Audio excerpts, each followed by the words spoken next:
বিগত 2021 সালে রাঙ্গুনিয়া উপজেলার ৩ নং স্বনির্ভর ইউনিয়নের অন্য শিকদার পাড়ায় মাহবুবুল হক ও সিরাজুল ইসলামের পারিবারিক সম্পত্তি বণ্টন করা হয়। এরপর ভুক্তভোগী মাহবুবুল হক ঘর নির্মাণের কাজ শুরু করলে আবারও জায়গা পাওয়ার কথা বলে ক্ষমতার ধাপড় দেখিয়ে ভুক্তভোগীর কাজ বন্ধ করে দেওয়া হয়।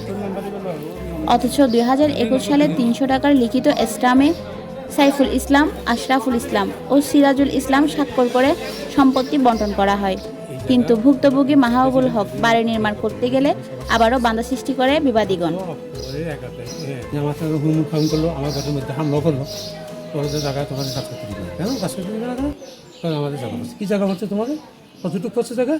তখন জায়গা কতটুকু করছে, ঠিক আছে, মাফিজুবি দেখলাম যে আমরা ওরা যেটা মাপছে ওরা আবার তাঁত একটা কিছু করছে, ওই জায়গাতে ঠিক আছে, এটা মাফিজুবি দেখো কতটুকু করছে। আমরা মাফিজুবি দেখলাম যে আমার একটা ফিলার যেটা আপনার দেখাইছে এখানে 2 ইঞ্চি 4 ইঞ্চি করছে, শুধু একটা ফিলার। কি চাচ্ছ? আমি চাচ্ছি যে আমার এখানে সততায় যে সন্ত্রাস আছে, এর আগর সন্ত্রাস আছে, আমার সমস্ত মিস্ত্রি এখান থেকে বাইরে দিয়েছে, আমি ফুটে আছে এখানে দেখাবো। 17 তারিখ এসে আমার ওয়াদের মারি ধরি এখানে ওর ও মৃত্যু যেত, ওর মারি ফেলে এইভাবে গামছা দিয়ে সিবি ধরি 4 জন। ওরা 10 শীর্ষ সন্ত্রাসী ওই সালাউদ্দিনের সাথে ওর সাথে আবার পালা নেই। তবে ভুক্তভোগীর স্ত্রী প্রতিবাদ করলে বৃদ্ধ মাহবুবুল হক ও তার স্ত্রীকে মারধর করা হয়। মিস্ত্রির সাথে কেউ ছিল না, আমি একা ছিলাম। আমার হাজব্যান্ড বা আমার ছেলে কিছু ছিল, আমার হাজব্যান্ড একটু কাজে গেছে।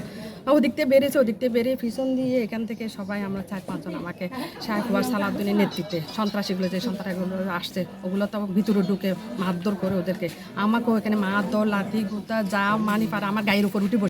রমজান মাসে চিহ্নিত বহিরাগত সন্ত্রাসী বাহিনী দিয়ে মাহবুবুল হকের স্ত্রীকে মারধর করে আহত করা হয়।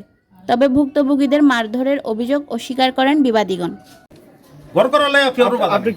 আমি মনে করি যে গড় করার জন্য কোনো বাধা নেই, কিন্তু জায়গা যেটা বেশি নিচে ওইটা কম্প্রোমাইজ করতে হবে। এটা সামনে হোক সাইডে হোক জায়গা আছে, এগুলো কম্প্রোমাইজ করার পরে আপনি গড় করেন, অসুবিধা নেই। আপনি 6 ইঞ্চি আপনি আসছেন এটাও করেন, অসুবিধা নেই। উনি সমঝোতা না করে জোর করে ঘর করার কাজ করছে। উনি এখানে আদর্শিকদর্শ প্রায় সদস্য লোকজন নাকি এখানে জোর করে ঘরের কাজ করার চেষ্টা করছে।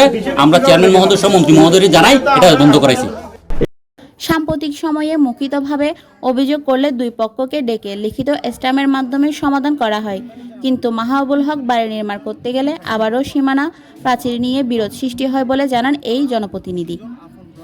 অনেক আগে তখন আমার এখানে পরিষদে একটা মৌখিকভাবে তারা একটা কমপ্লেন করছিল, তখন আমরা তাদের ওখানে গিয়ে তারা 2 ভাইকে আমরা সমাধান করে দিয়েছি। এটা আজকে থেকে তারা, যেহেতু আমি ইউনিয়ন পরিষদ হচ্ছে মানে গ্রাম্য আদালত, নিম্ন আদালত, তারা আমার এখান থেকে মানে সিনিয়র আদালতে চলে গেছে। 145 করছে নাকি এখানে, আবার থানায় তারা লিখিত অভিযোগ করছে, কোর্টের মধ্যে জজ কোর্টের মধ্যে লিখিত অভিযোগ করছে, 145 আসছে। এগুলো আমরা বাই আমি আমার ওই মেম্বার থেকে শুনেছি, এবং তারা ওই বিভিন্ন সময় আমার কাছে আসছে, তবে আমাকে কোনো তারা মৌখিক অভিযোগও করে নাই এবং লিখিত অভিযোগও আমাকে করে নাই।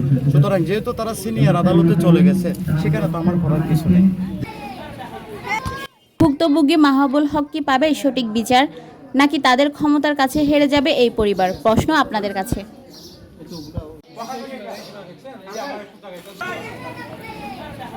Desk news, channel city.